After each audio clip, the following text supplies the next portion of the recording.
some lakeside reflections today, I think.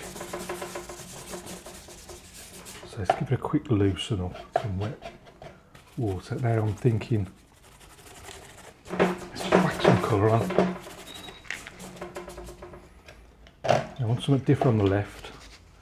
So I'm going blue and crimson. I'm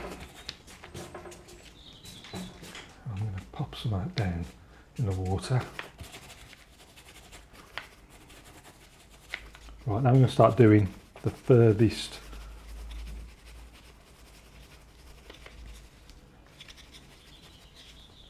are they trees, are they hills? I'm not quite sure what they are, to be honest. Actually, before I do anything, I just want that slightly lighter.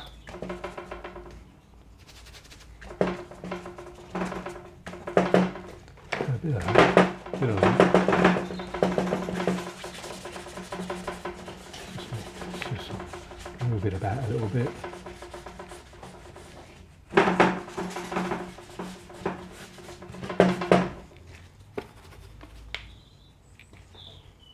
Just splashed it in my face. Right, so I'm doing something like that sort of distant hills, trees, whatever you want to call them, pulling down the reflections at the same time, and then we're going up there like that, and across there, something like so. So I'm pulling down roughly rough reflections. I also want to soften some of that off to make it look really far away. Because when you can see the hard edges, it ruins the distance. They look a bit too close. Let's just soften some of that off. Now, let's introduce some lemon yellow into the palette for the first time. I want this to be really, really strong, because this is going in front of that and it's going to look a little bit closer. I'm just flicking these up and also pulling them down at the same time. This is the easy way of doing painting, painting reflections. Just do them at the same time.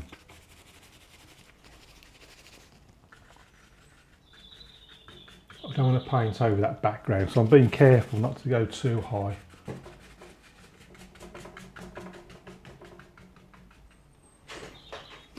I'm also trying to keep it fairly level.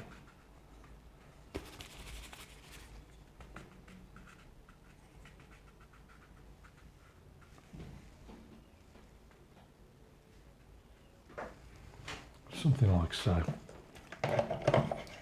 And then also, let's just soften some of this. Need that clearer than that.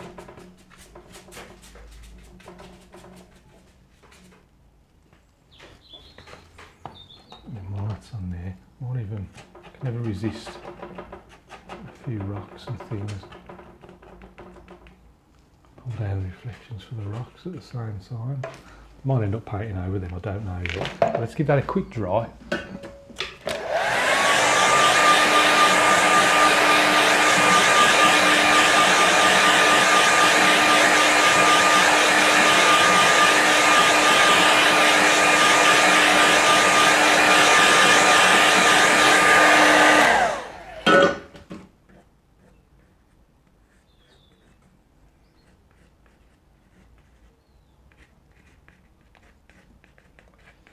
I want to be as subtle as I can with this.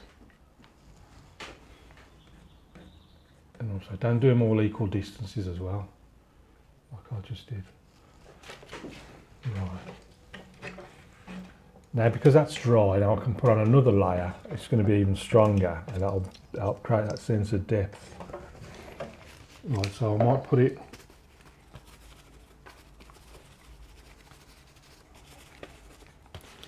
So I'm just taking the sort of green colours.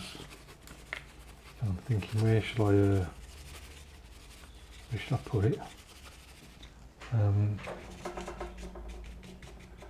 just going to pop something just there, a little bit closer.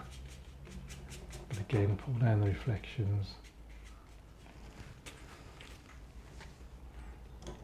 And also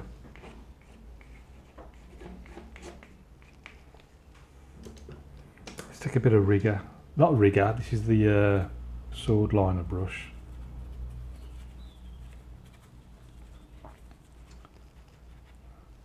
And just paint over some of that, make it a little bit more subtle.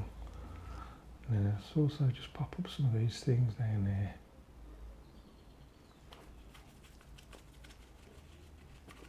I'm going to look like a big, what's that going off there like that? This is in the foreground.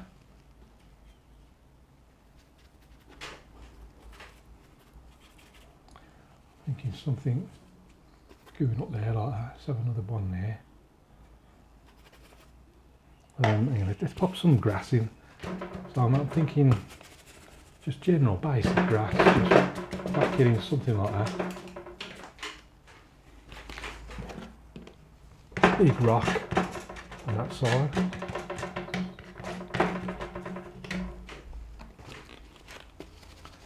Clear up some of it.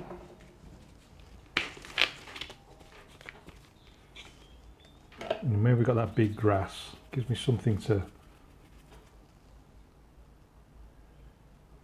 pop this out of.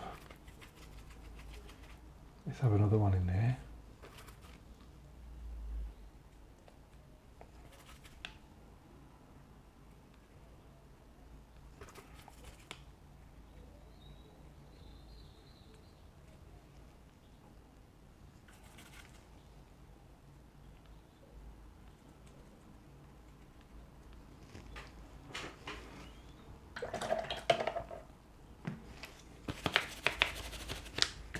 A bit of red in there, I think.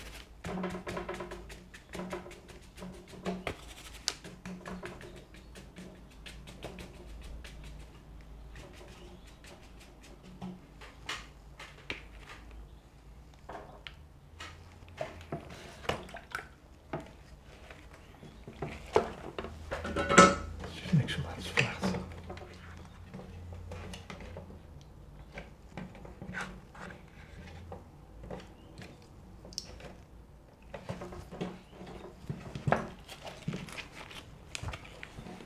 And I'm thinking, because if I've just run out of room now to put anything in, I've started at the back, I've come forward, I'm all right into the foreground. So let's pop a little boat in. So I'm just going to use the rigger brush, and I'm going to put a yacht in somewhere, but I need to work out where to put it. I'm thinking maybe about there. So if I just do a triangle shape,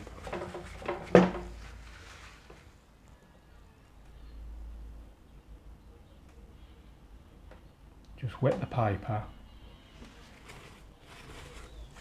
Be careful how much water you got on your brush. I've got slightly too much water on the brush. So it's gone slightly smudgy.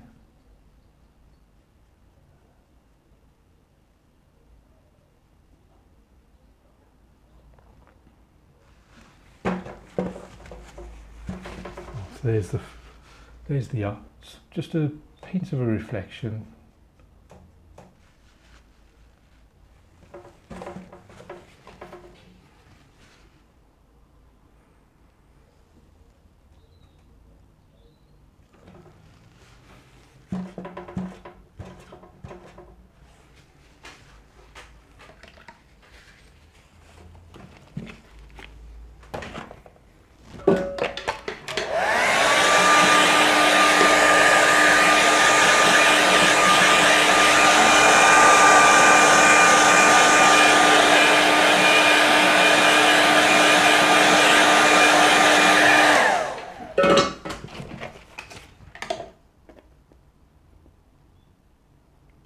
And I'm just going to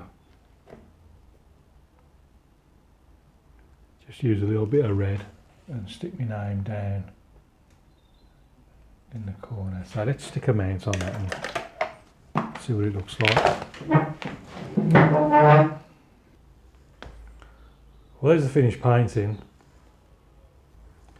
This was a quick exercise in reflections. I hope I showed you just how simple reflections can be.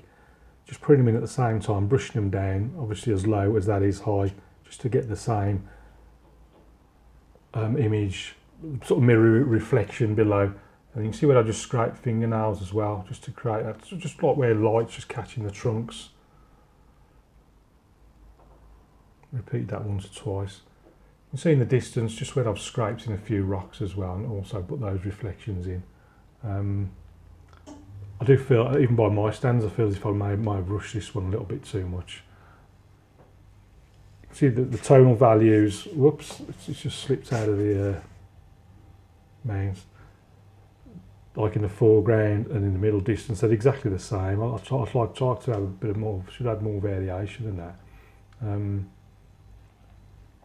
I do like the effect of using a sort of all the hairs on the brush to create all these sort of all individual grasses and stuff. Works out quite nicely. And then use the sword line to put in these trunks. And a few quick swishes to the left and right to help create the branches and the twigs. Same on the left hand side. You know, those two sets of trees just frame the image. And then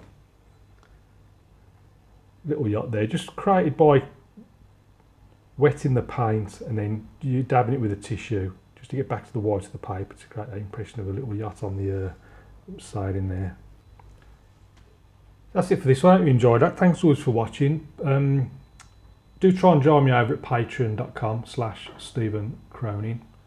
About another 260 odd videos there for the members for you to have a look at. Do keep practicing. If you've got any questions, please ask, and I'll see you again soon.